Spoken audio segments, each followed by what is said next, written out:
कुमारी वेदिका दीपक कट्टे व तिच्या आई बाबांच्या सत्कारासाठी आपण सर्वजण जमलेलो आहोत। व्यासपीठावर बसलेले आदरणीय पट्टेसर, महेंद्रदादा पट्टे, महेंद्रदादा ठाकरे, उमेशदादा, जगन मामा, उपस्थित गावातील सर्व भगिनी बंधू, विद्यार्थी मित्रांनो, सर्वांना नमस्कार। जय महाराष्ट्र, जय जिजाऊ। खूप आनंद वाटला की या गावातून आपली एक मुलगी आज पोलीस दलामध्ये 3 परीक्षा देऊन 3 ठिकाणी सिलेक्ट होते। ही तुमच्या आमच्यासाठी सर्वांसाठी अभिमानाची गोष्ट। आजच्या दिवशी लग्न खूप आहे तरी सुद्धा पट्टेसर मी वेळ काढून आलो, कारण समाज शिकला पाहिजे। जोपर्यंत आपण शिकत नाही, जोपर्यंत मोठी स्वप्न पाहत नाही, तोपर्यंत कोणी येते आणि दगड मारून निघून जातो, अशी परिस्थिती आपली झाली। आज इथे येण्यामागे या विठोबा रुपाई मंदिरामध्ये इतकंच सांगतो की इथे बसलेल्या आमच्या भगिनी बांधव आहेत, प्रत्येकाने आपल्या मुलांना स्वप्न मोठी दाखवा। आज वेदिका पोलीस कॉन्स्टेबल झाली म्हणून आपण 200-300 लोक येऊन सत्कार करतोय। उद्याला या गावातून एखादी तरुणी जिल्हाधिकारी पदापर्यंत पोहोचली पाहिजे आणि तिच्या पाठीमागे तुम्ही जसं आपण वेदिकाच्या पाठीमागे ठामपणे उभे आहोत त्याप्रमाणे आपण सर्वजण उभे राहिलो पाहिजे। आज जगामध्ये कुठल्याही गोष्ट अशक्य नाही। जेव्हा तुम्ही आम्ही सर्वजण सोबत राहिल्यानंतर जो विद्यार्थी जी स्वप्न बघेल त्या स्वप्न पूर्तता 100% त्यांनी अभ्यासाचं सातत्य ठेवलं, वेदिका बोलली त्याप्रमाणे, तर त्यांनी पाहिलेलं स्वप्न पूर्ण होईल। हे आजच्या संध्याकाळी आपल्याला परमेश्वराप्रमाणे समोर सांगतो। परंतु आपण मुलांचे पाय घेण्यामागे किंवा टीव्हीमध्ये मोबाईलमध्ये मुलं जर जास्त व्यस्त राहिले तर त्यांनी किंवा तुम्ही आम्ही पाहिलेली स्वप्न कधीही पूर्ण होणार नाही। आपण जगाच्या पाठीवर आपला विद्यार्थी पोहोचले पाहिजे। एकेकाळी पट्टे घराणं, नाईक घराणं जसं वाडा तालुक्यामध्ये सर्वात मोठं घराणं होतं, त्याप्रमाणे या गावातील एखादा पट्टे मुलगा किंवा मुलगीनी जगाच्या पाठीवर जाऊन एखाद्या इंटरनॅशनल कंपनीचा एमडी झाला पाहिजे, एमडी झाली पाहिजे।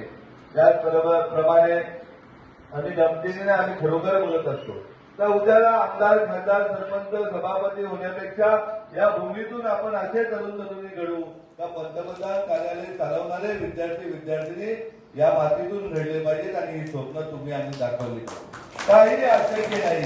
आज सांगा का गेले 20-25 वर्ष हा गाव किती गुन्हे गावांनी आनंदाने राहतोय, हे कधीतरी 25 वर्षापूर्वी वाटलं होतं का पट्टेसर?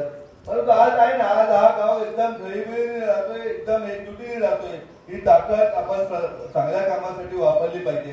येथील विद्यार्थ्यांसाठी इतकंच सांगतो, इथे बसलेल्या भगिनीत आपण मुलांना सांगा की इयत्ता 9वी पासून आपण JEE नीट स्पर्धा परीक्षा, सीए आणि न्याय व्यवस्थेचं फाउंडेशन सुरू केलेलं आहे। नुकताच लागलेल्या जेईच्या रिझल्ट मध्ये 2 विद्यार्थी आउट ऑफ 98% पर्यंत पास झालेले, क्वालिफाय झाले जेईला। नीटच्या रिझल्ट मध्ये नक्कीच चांगले विद्यार्थी लागतील। परवा सीबीएसईचा 10वीचा रिझल्ट आला, 6 विद्यार्थी मराठी सारख्या क्लिष्ट विषयामध्ये 100% मार्क मिळून पास झाले। आयटी मध्ये 2 विद्यार्थी पास झाले। हा रिझल्ट आता फळ मिळायला लागलेले आहेत।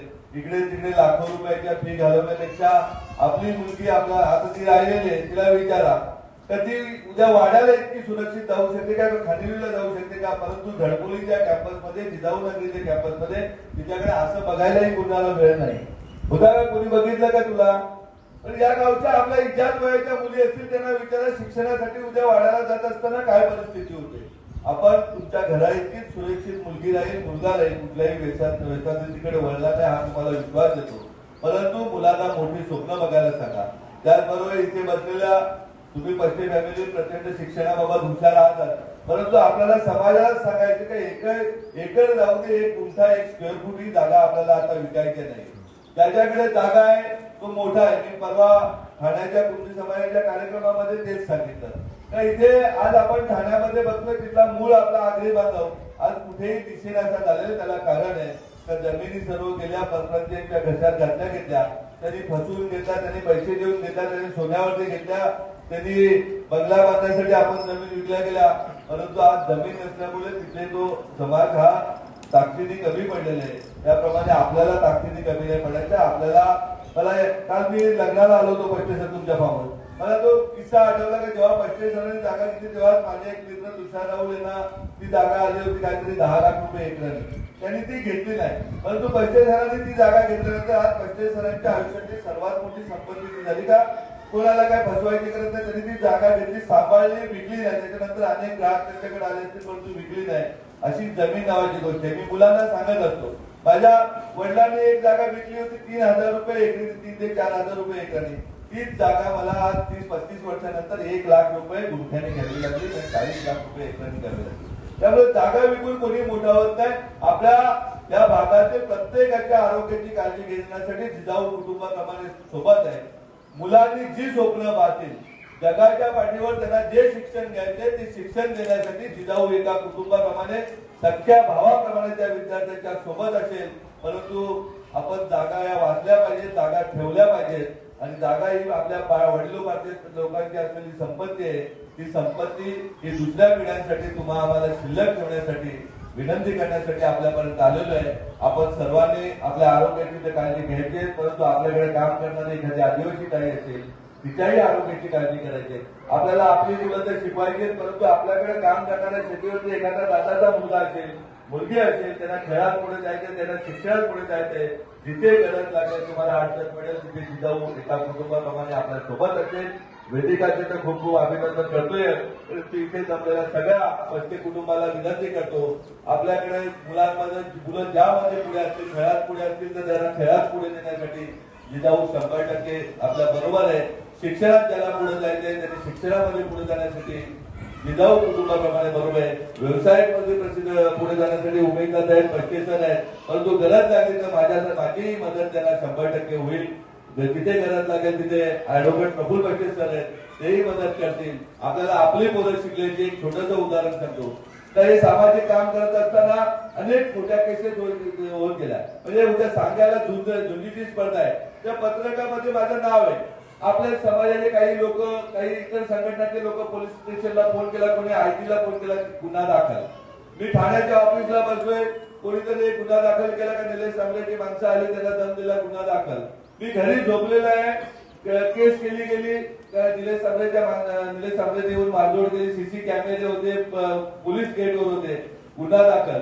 परंतु हे सगळे खोटे गुन्हे कमी करण्यासाठी आपल्याच गावातील एक तरुण जो आपला शिकतो, वकील होतो, जेवढ्या खोट्या केसेस होत्या तेवढ्या त्यांनी कमी करण्याचं काम केलं. ताकद शिक्षणामध्ये ते आहेत आपले ऍडव्होकेट प्रफुल्ल पक्षे.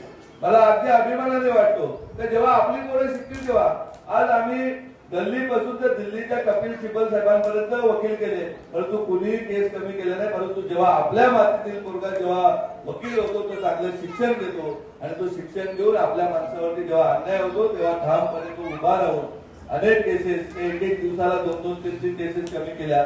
अगदी जेवढ्या खोट्या केसेस होत्या तेवढ्या कमी करण्याचं काम प्रफुल्ल पक्षेंनी केलं.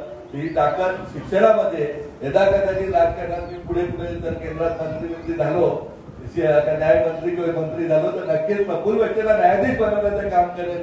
एवढंच आपल्याला मी नक्की बोलतोय. आपल्याला आपली मुलं न्यायाधीश झाली पाहिजे, कलेक्टर झाली पाहिजे, सीओ SP झाली पाहिजे, पोलीस कॉन्स्टेबल तर होऊ दे, परंतु जिथे संधी मिळेल तिथे आपले तरुण शिकले पाहिजेत. कधी वेदिकाला कार्यक्रम संपल्यावर विचारा, मागच्या वर्षी त्यांची सगळ्या मुलींची मी एक मीटिंग घेतली. तर तुम्ही 12वी नंतर ग्रॅज्युएट पर्यंत तुम्हाला ग्रॅज्युएट करण्याची जबाबदारी पण माझी. तुम्ही PSI, DYSP यांची स्वप्न बघा आणि सहज महिलांना जे आरक्षण असतात तुम्ही मेहनत करली तर तुम्ही यशस्वी व्हाल.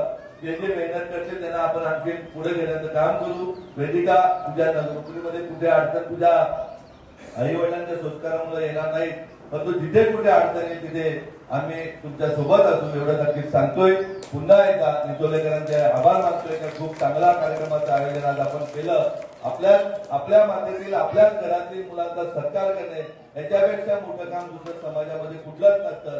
दुसऱ्यांच्या पालख्याच्या पट्टे सणांपासून आमच्यापर्यंत सगळ्यांच्या वाहून झाल्यात, परंतु आपण आपल्या माणसाला मोठं केलं पाहिजे, आपल्या माणसाचा सत्कार केला पाहिजे. आणि आज याची सुरुवात या निचोल्या गावातून झाली. खरोखरच अभिमानास्पद असेल. कदाचित जिजाऊच्या इतिहासात या गोष्टीची नोंद केली जाईल एवढ्या अभिमानाने सांगतो आणि थांबतो. जय हिंद, जय महाराष्ट्र.